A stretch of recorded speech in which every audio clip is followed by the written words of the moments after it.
The church smelled like lilies and bad decisions. Sunlight cut through stained glass in narrow knives, painting the aisle the color of regret. George stood at the altar with his hands folded, not because he was calm, but because motion would have betrayed the hurricane behind his eyes. Around him, relatives smiled like people in a play who had never read the script. His bride of 3 years, Layla, shimmered at the end of the aisle as if she had stepped out of a glossy ad for forever. Beside her, Ethan, the brother he'd chosen, the one who took his name at his darkest times, looked too comfortable, too familiar, too practiced. George felt the old photographs in his office rearrange themselves into new meanings. Dinners, hospital rooms, late-night business plans scribbled on napkins. All of it, every small kindness, every loan, every promise, had been a line in someone else's script. They left him the final line. Halfway through the vows, Leela's smile faltered. The officiant paused, a napkin fluttered to the floor. Someone coughed. Phones came alive with the soft, victorious ping of a message. At first, George thought it would be a last-minute miracle, an arrival, a car crash, something that would jolt the day back into belonging. Instead, a gallery of betrayal opened on the giant screen at the front of the church. A photo of Leela and Ethan, heads too close, passports visible.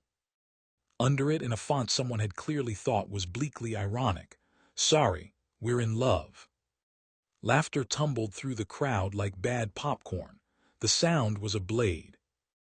George's father collapsed that afternoon, an ambulance's siren making the church sound like it was underwater. Hospital lights smelled of antiseptic and funerals in waiting. He lay in a bed, white and brittle, while the city learned, through every social feed and every earnest aunt, that the man who'd just been stood up was a joke.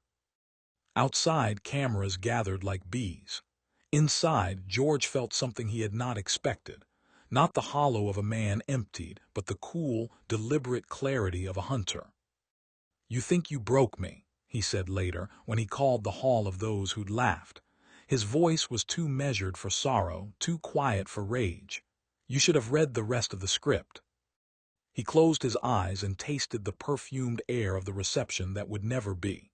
He saw the contracts he'd signed for Ethan's startup, the handshake dinners where Leela's family had been introduced to overnight wealth, the millions wired with a smile. He saw the wedding itinerary that he himself had crafted, the photographers he had hired. "Best in class," he'd said, now used to publicize the incineration of his dignity. He remembered the look Ethan gave him the night they toasted, sly, like a boy who thought he'd discovered a secret trick.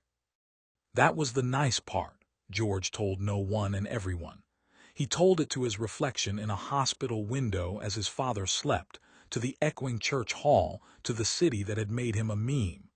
They never suspected that the nice part was bait. He pinched the bridge of his nose and laughed, a small, almost embarrassed sound. Humor had always been his armor in public. Vindication would be his in private. He had planned this day for a long time, but not for the way they imagined. He had planned it like a surgeon, incisions precise, consequences mapped. The trap wasn't sexy. It was paperwork, patience, and a moonlight knowledge of where money likes to hide. He had the receipts, the notarized emails, the chain of transfers, the contracts filed with signatures that still smelled faintly of trust. The wedding script, literally, a binder he'd given to their planner, was, in his handwriting, a map. He had not only given them the stage, he had given himself the lever. "They think they escaped to paradise," he said later, fingers tapping the glass of his father's hospital room window. "They'll land in hell." While they were airborne, filled with champagne and that nauseous glow of the newly liberated, George's world, the other part of it that nobody saw when they posted snarky captions and cruel memes, swung into action. Lawyers who could read the language of men who hide in shell companies warmed up. PR people who could make pity look like power-drafted headlines. A single phone call, casually delivered into the right inbox, began to knit a web. He smiled then, small, private. It was the sort of smile actors get when they wait for the curtain to fall and the audience to finally see what the play was. "Did you ever think I'd forgive you?" he asked the empty corridor, and the answer that came back was the only one that mattered: no. The first page of his revenge unfurled quietly, legal documents inked with cold arithmetic. $42 million, a number plucked from harm and humiliation, and the exact curiosity of lawyers who love to reduce lives to sums. The PR drafts promised to paint him not as a cuckold, but as a wronged founder, a betrayed benefactor who had been taken for every cent. There would be freezes, subpoenas, whispers into ears that translated offshore accounts into red flags. Interpol, he'd said in that same grin, was the polite way of saying, "Enjoy your holiday." They had stolen a wedding day. He had bought himself storms. Outside the hospital window, the city kept doing what cities do: taxis, laundry, someone else's wedding marquee flickering down the block. Inside, George folded the wedding script back into its place and slid it into his safe. The laughter of the crowd had been loud enough to hurt. It would not remain loud for long. He straightened his shoulders and, for the first time since the napkin had hit the floor, let himself feel fierce, merciless, and terribly, exactly justified. The airport security cameras caught them just as the plane door sealed shut, Ethan with that half-cocky smirk he'd worn since college, and Leela laughing like betrayal was a honeymoon package. They thought they'd won. They thought they were running away to paradise. George watched the live feed from his penthouse office, a glass of whiskey glowing amber in his hand. The city skyline behind him bled gold into night. His reflection on the window looked almost serene. "Bon voyage," he said softly. "Enjoy your last flight as free people." He slid the folder across his desk. It was labeled Operation, Wedding Bells, an ironic name, considering it contained enough evidence to legally and financially nuke two people into oblivion. Across from him sat Avery, his lawyer and oldest ally. "Everything's in place. You really did it, George," she said, tapping her pen. "They took your money, your name, and your dignity in front of everyone, but now you're about to take their world." George gave a dry chuckle. "Nah, I'm not taking anything. I'm just collecting interest." Seen the trap springs. At 6:15 p.m., the moment their plane lifted off from JFK, Avery pressed send on an email to three entities: the SEC, the IRS, and Interpol. Attached, a series of investment transfers from George's companies to Ethan's shell corporation, complete with fake consultancy fees, fake invoices, and one very real money trail Ethan thought he'd buried. He hadn't realized that George created that trail. Every document was perfectly legal on George's end. Ethan's forged signatures, however, turned those same documents into evidence of embezzlement. At 6:18 p.m., the first call came.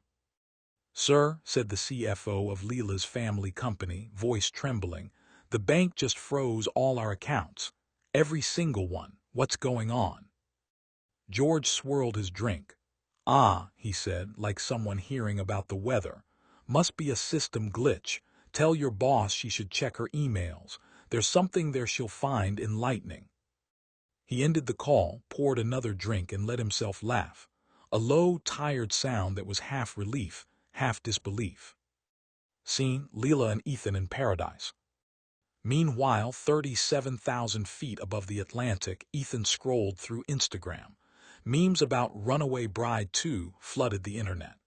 "We're trending, babe," he grinned, nudging Leela. "They're calling me the modern-day Romeo." Leela giggled and clinked her champagne glass. "And I'm your Juliet, I guess." "Let's just hope this version doesn't end in poison," he joked. She smiled, but her phone buzzed. A message popped up from her father. "What did you do? All our accounts are frozen. The contracts, they're gone. We're ruined." Her smile vanished. "Ethan, what's going on?" He frowned. "Relax, it's probably temporary. Your dad's always dramatic." Then another notification popped up, an official email stamped with the Interpol logo. Subject line: "Investigation into suspicious transfers." Ethan's face drained of color. That can't be real. Leela stared at him. Tell me you didn't use his money. Ethan tried to laugh. It wasn't like that, I just borrowed a few million for the startup. She gripped her head. You used George's money to run away with me. Technically, he gulped, it was our money. The turbulence that followed wasn't from the plane.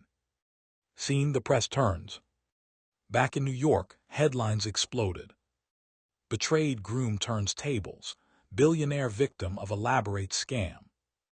Wedding tragedy or genius trap. The internet's favorite underdog strikes back. Comments poured in. Speech balloon: dude planned his own heartbreak just to ruin them legally. King. Speech balloon: this is the most cinematic revenge arc I've ever seen. Speech balloon: justice served with champagne and lawsuits.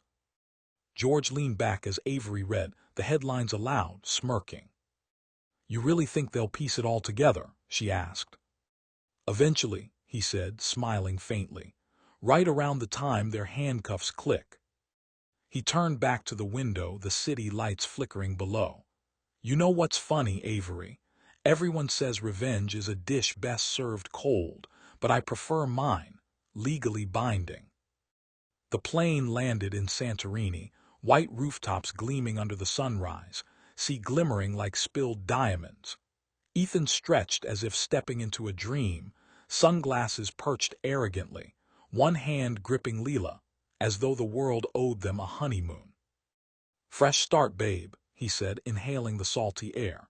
New life, new money, new. Mr. Ethan Clark. The voice behind him was crisp.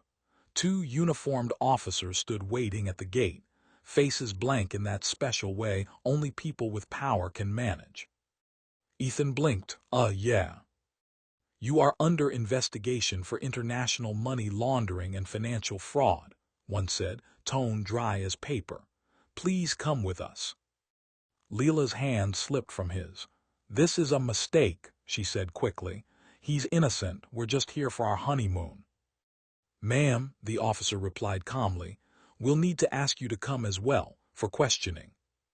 And just like that, paradise snapped shut like a mousetrap. Scene: New York, the PR symphony. Avery was a maestro.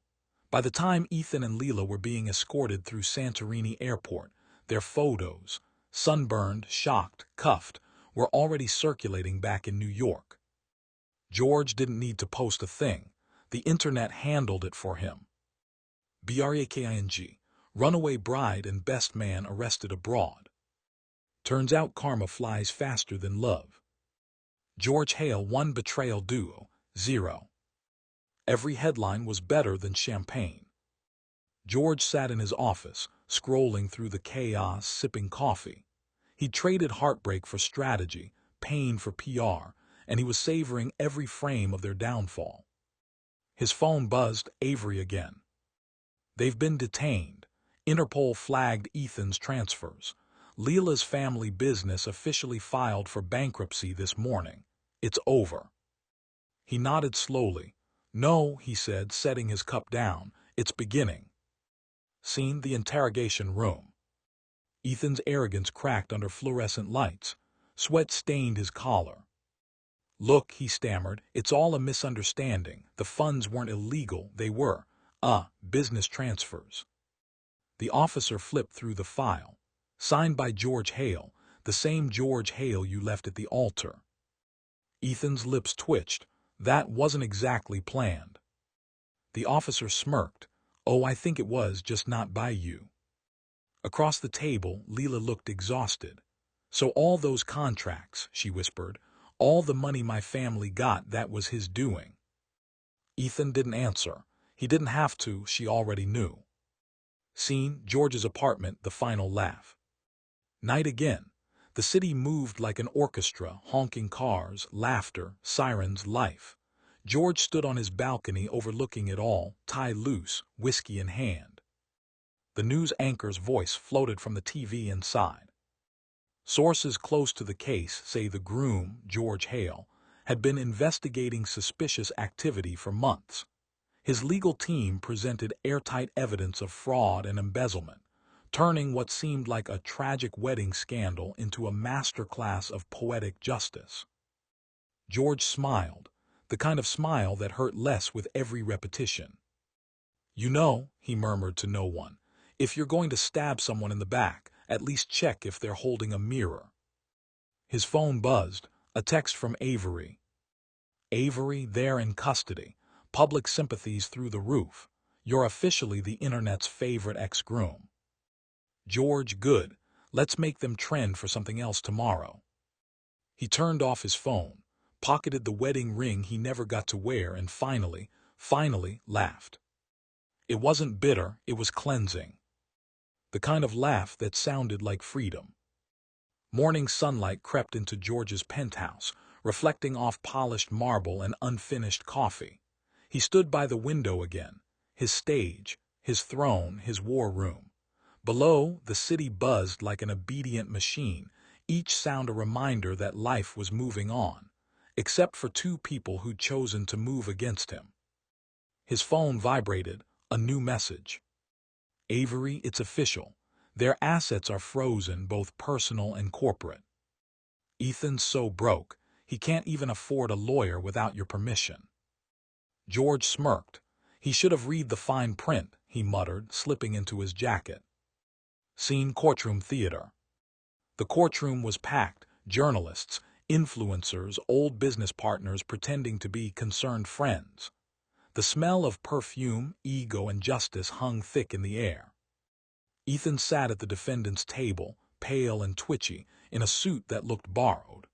Leela, once the picture of poise, had her hair tied back in a messy bun, makeup barely hiding the sleepless nights. George entered quietly, every step deliberate.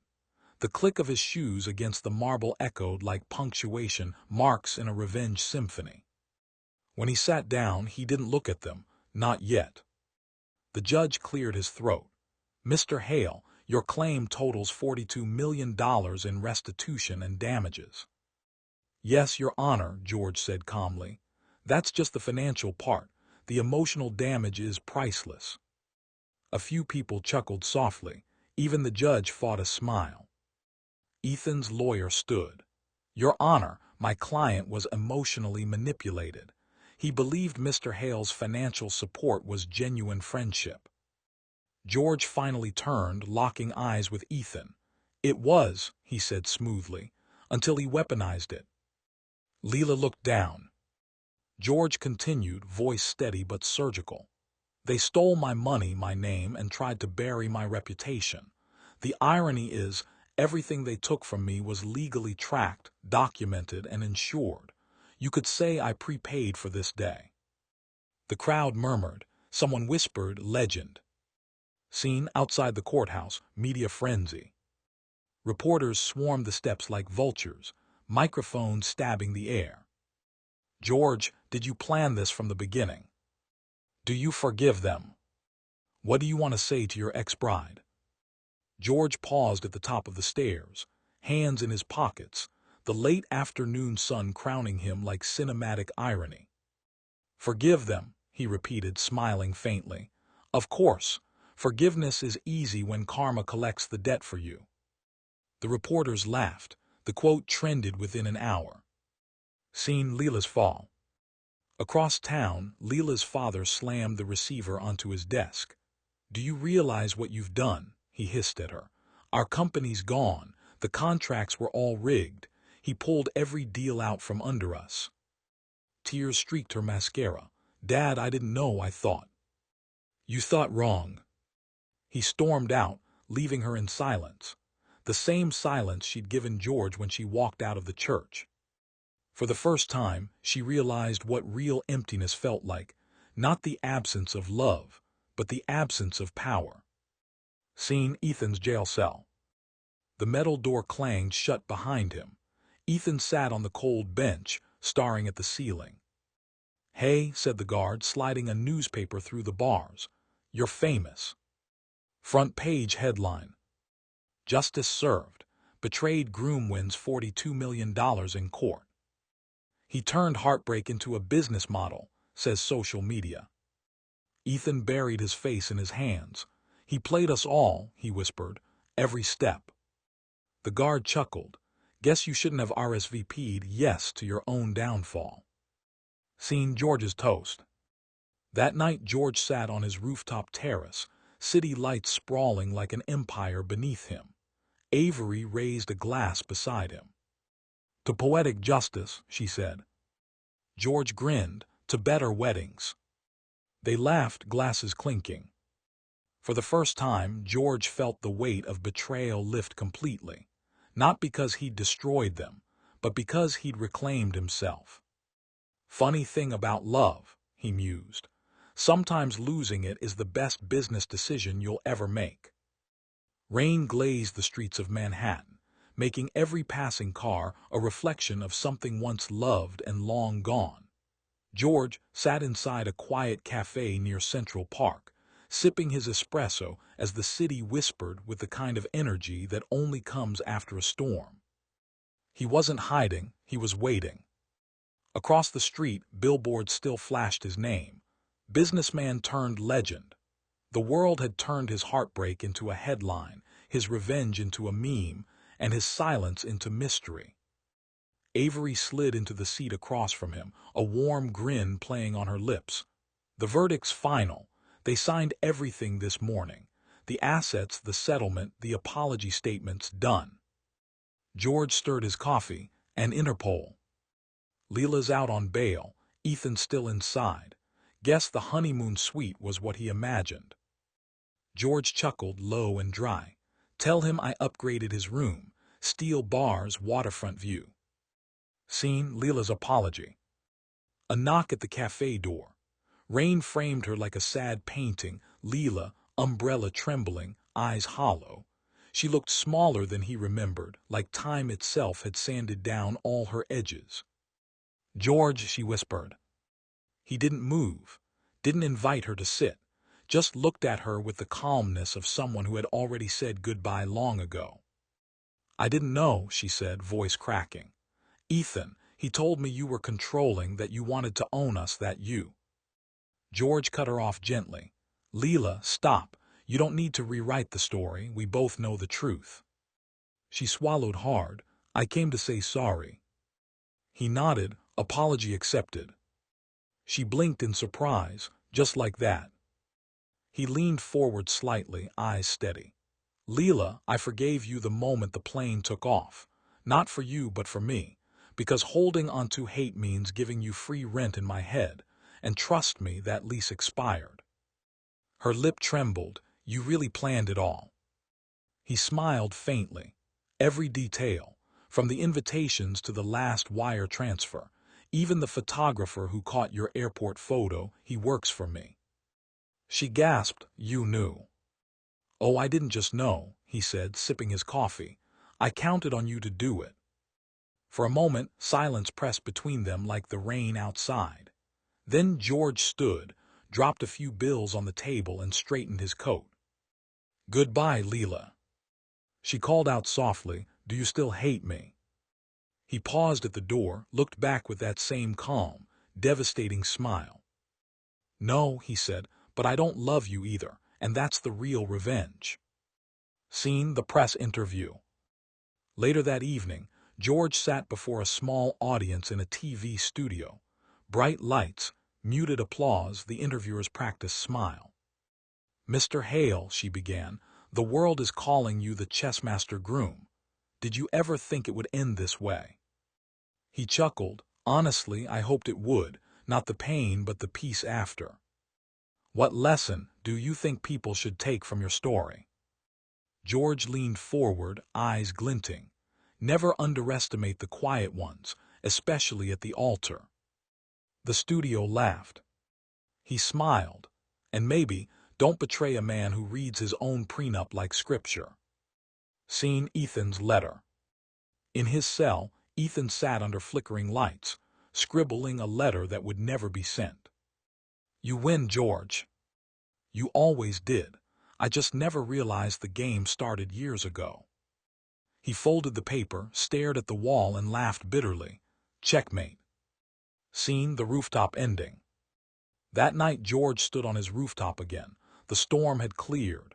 The city stretched beneath him, his city, rebuilt from ashes and irony. Avery joined him with 2 glasses of champagne. "To freedom," she said. He smiled. "To foresight." They clinked glasses. "Think they'll ever forgive you?" she asked. He shrugged. "Maybe. But the beautiful thing about justice, Avery, is that it doesn't need forgiveness. It just needs patience." The wind carried away his laughter, soft but triumphant. The hunter had his peace. The trap was done. And somewhere across the sea, Karma signed the final page.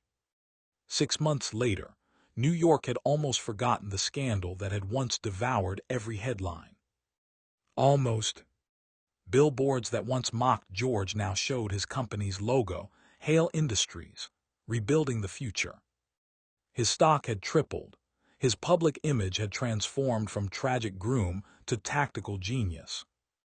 But George had disappeared from the spotlight. He'd traded interviews and sympathy for silence. No more cameras, no more pity, just rebuilding his life, his empire, and most importantly, his peace. Scene: the charity gala. A winter evening. The Metropolitan Museum of Art shimmered under chandelier light. Guests in glittering gowns and tuxedos mingled, unaware that the man behind the city's most viral revenge story was standing quietly by the balcony, watching them through a glass of champagne. "Mr. Hale," a familiar voice called out. He turned. Avery, radiant in emerald green, waving him over. "Didn't think you show," she said, smiling. "Neither did I," he admitted. "But someone told me revenge tastes better with good catering." She laughed. "You're still trending, you know. There's literally a Reddit thread called 'George Hale is the male villanelle of justice.'" He winced playfully. "God help me." Scene: Leela's return. The crowd parted, and there she was.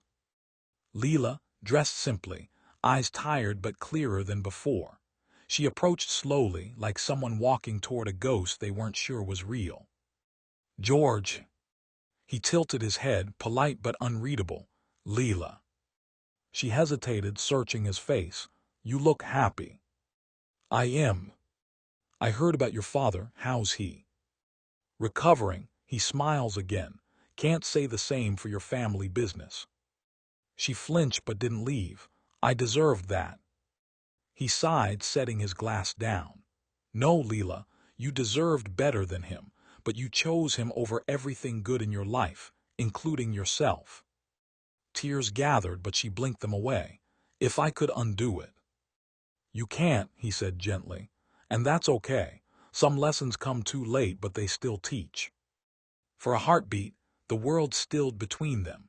2 souls who had burned each other and still managed to walk away with warmth in their scars. "Goodbye, George," she whispered. He smiled faintly. "You already said that once." Scene: Redemption's toast. Later, on the museum's rooftop terrace, George joined Avery again. The city sparkled below, every window a little universe. "Didn't expect to see her here," Avery said. "Neither did I, but I guess everyone deserves one last curtain call." She raised an eyebrow. "You think she really changed?" He shrugged. "Doesn't matter, I did." He clinked his glass against hers, the sound sharp and final. "To endings," she said. "To upgrades," he corrected. They laughed, wind tousling their hair. Seen online the next morning. A post hit Reddit overnight. Title: "Remember the groom who got betrayed? Look what he's doing now." Photo: George at the gala, laughing under the lights. Top comment: "He turned pain into empire, revenge into art, and silence into power. Absolute legend." George scrolled through the post during breakfast, smiling to himself. Then he set his phone down, looked out at the sunrise, and whispered, almost fondly, "Checkmate again." Winter faded into spring. Manhattan hummed with new energy, but George moved like a man untouched by the chaos he once navigated. The penthouse had been renovated, a minimalist sanctuary, warm wood tones, soft lighting, and no traces of betrayal. His empire had stabilized. His reputation was untouchable. And yet, the most valuable thing wasn't his wealth, nor his fame. It was the quiet peace that came from knowing he had played the game and won without losing himself. Scene: the office morning. George leaned back in his leather chair, reviewing the quarterly reports. Avery knocked softly and entered with a grin. "You're smiling," she noted. "I am," he admitted. "Not because I made them pay, not because the city loves the story, but because it's over. The rest is just noise." She smiled knowingly. "You've built an empire from betrayal, George. Most people would crumble."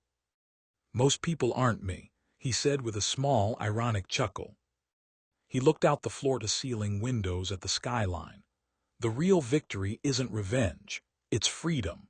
When they were taken down, I didn't celebrate the fall. I celebrated that I could finally breathe again."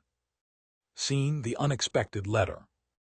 A courier arrived, handing George an envelope with a simple seal. Inside was a letter from Leela, brief and sincere. "George, I finally understand. I don't expect forgiveness, but I hope you find peace. I hope your heart is lighter than mine has ever been. Leela." George read it slowly, folded it carefully, and placed it in his drawer. He smiled faintly. "Not all ghosts haunt forever," he murmured. Scene: afternoon walk. George walked through Central Park, unrecognized, unnoticed. Children played, lovers laughed, pigeons scattered, life unfurling in all its small, ordinary beauty. He paused by a fountain, the sunlight catching the water, creating tiny prisms on his face. For the first time in years, he wasn't thinking in contracts, lawsuits, or PR strategies.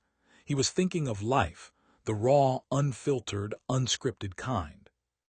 A man jogging past tripped slightly, muttering an apology. George smiled. No harm done. It was ordinary, it was perfect. Scene: evening on the rooftop. As the sun set over the city, George and Avery shared a quiet toast. Champagne glasses caught the glow of the sky, the city, and everything he had fought for. "To the past," she said softly. "To the future," he corrected, smiling. He felt no anger, no yearning, no scars fresh enough to sting. Only clarity, only triumph, the kind that doesn't need witnesses or applause. "Funny," he said. "I spent 3 years plotting revenge, and now the best part of my life is realizing I didn't need it anymore. I just needed me." Avery raised her glass. "Cheers to that, George." He clinked his glass against hers, and for the first time in what felt like forever, the city didn't feel like a battlefield. It felt like home.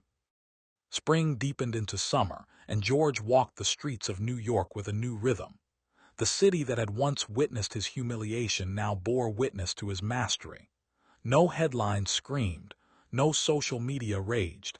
His victory had become subtle, enduring, and absolute. Scene: the penthouse. George stood on his balcony, sipping whiskey as the sun set over the Hudson. Avery leaned against the railing beside him, the warm breeze tugging at her hair. "You've done it all," she said quietly. "Legally, financially, publicly, you've erased them." George smiled, a slow, quiet curve that carried the weight of years of planning. "I didn't erase them," he said. "I let the universe do the work while I stayed honest to myself. The rest was just paperwork and patience." Avery laughed, "And a little genius plotting." He shrugged. "Maybe, but genius isn't revenge, it's foresight." Scene: a letter from the past. On the kitchen counter lay a small envelope, unmarked. He opened it to find one last note from Leela, her handwriting hesitant but clear. "George, I've finally learned what it means to betray someone. I hope you are truly happy. Leela." George held the note for a long moment, then smiled and tucked it into his safe. Not for revenge, not for pride, but as a reminder that some lessons are best left in the past. Scene: Manhattan streets. George strolled through the city at dusk, unnoticed, free. Children played nearby, street musicians strummed guitars, and the smell of roasted coffee and summer rain mixed in the air. He paused at a newsstand and glanced at the headlines. George Hale, the groom who outsmarted Betrayal. From viral humiliation to strategic genius, George Hale's rise. He chuckled, paying for a coffee. "Checkmate," he whispered under his breath. No one heard, no one needed to. Scene: rooftop reflection. That night George returned to his rooftop terrace. The city glowed like a living constellation. He raised a glass of champagne to the skyline. "To the past," he said softly. "To the future," echoed Avery, standing beside him. George let the words linger. For the first time, he wasn't a groom betrayed. He wasn't a businessman plotting revenge. He was simply himself, whole, unshakable, and free. And somewhere far away, Leela and Ethan were learning that paradise is overrated, and that karma always lands its checkmate. George laughed softly, the sound light, victorious and final. "End of story," he whispered, letting the wind carry the words into the city he had conquered, not with violence but with patience, wit, and absolute clarity. The skyline shimmered in approval. "The end,"